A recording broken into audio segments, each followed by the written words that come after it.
Beli vakum ke Surabaya. Assalamualaikum semuanya.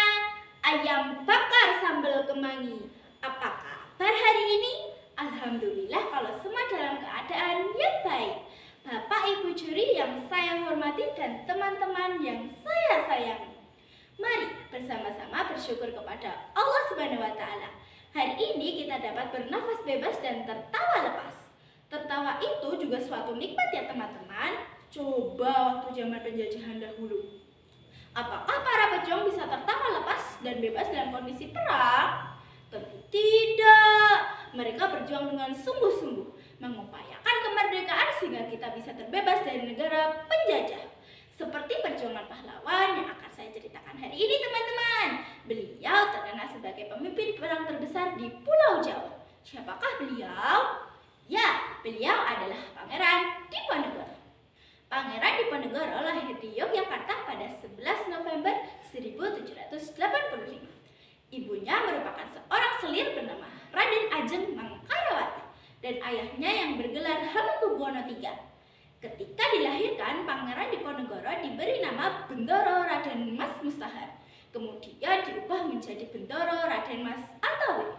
Setelah ayahnya naik tahta, Antawiro diwisuda sebagai pangeran dengan nama Bendoro Pangeran Haryo Diponegoro. Saat beranjak dewasa, beliau tidak mau diangkat menjadi raja dengan alasan ibunya bukan sebagai permaisuri. Beliau lebih senang tinggal di Tegal Rejo berdekatan dengan Eyang Buyut putrinya. Beliau pun lebih tertarik berbaur dengan masyarakat, belajar tentang keagamaan. Pangeran Diponegoro terkenal sebagai pribadi yang cerdas dan gemar membaca. Salah satu perjuangan besar beliau adalah saat Perang Diponegoro atau Perang Jawa. Perang ini berlangsung selama 5 tahun. Perang ini berawal dari tindakan-tindakan Belanda yang tidak menghargai adat istiadat setempat dan eksploitasi berlebihan dalam rakyat dengan pajak tinggi. Hal inilah yang membuat beliau muak hingga mencetuskan sikap perlawanan. Keputusan dari sikap Pangeran Diponegoro yang menentang Belanda secara terbuka kemudian mendapat dukungan dan simpati dari rakyat. Perang Diponegoro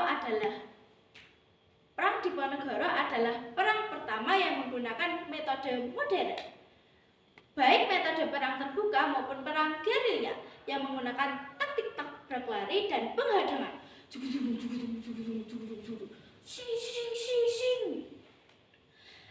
Dan perang ini menggunakan kegiatan telik sandi, dengan kedua belah pihak saling memata-matai dan mencari informasi mengenai kekuatan dan kelemahan lawannya. Ketika Gubernur Jenderal Van de Kock diangkat menjadi panglima terbesar tahun 1827, ia membatasi ruang gerak dari Diponegoro. De Kock menggunakan strategi perbentengan atau benteng stelsel yang dibuat dengan kawat berduri.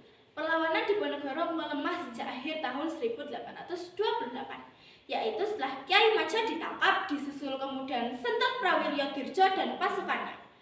Keadaan itu semakin diperparah karena pasukan Diponegoro kesulitan biaya, serta istri dan putranya tertangkap. Kemudian pada bulan puasa yang berlangsung, Pangeran Diponegoro menyatakan tidak ada pertempuran dan pembicaraan serius.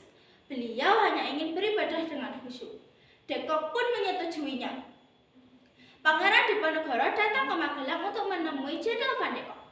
Pada pertemuan itu, Pangeran Diponegoro dan De Kock saling berbincang dan bertukar lelucon. Salah satu rombongan dari pangeran, yaitu Tumenggung Mangkusumo, ternyata adalah mata-mata yang diutus oleh Jenderal Van de Kock. Tumenggung melaporkan bahwa Pangeran Diponegoro bersikeras untuk meminta pengakuan dari Belanda bahwa beliau adalah sultan di bagian selatan Jawa.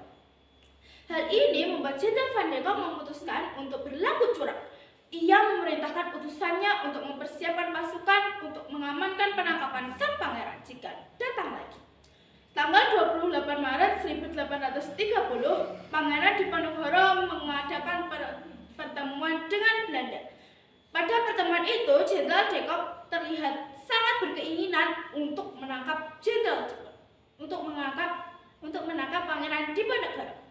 Jenderal De Kock tetap mengutus kolonelnya untuk menyiapkan pasukan penangkapan. Pangeran Diponegoro dengan mengatakan, dengan situasi seperti ini dan karena sifat jahatmu, aku tidak takut mati, aku tidak takut dibunuh dan tidak takut bermaksud menghindarinya. Setelah selesai pertemuan itu, Pangeran Diponegoro akhirnya dapat ditangkap. Beliau bersedia menyerahkan diri dengan syarat sisa anggota laskernya dilepaskan. Setelah ditangkap di Magelang, beliau diasingkan, lalu dibawa ke Batavia, kemudian diasingkan ke Manado bersama istri keenamnya dan para pengikut lainnya.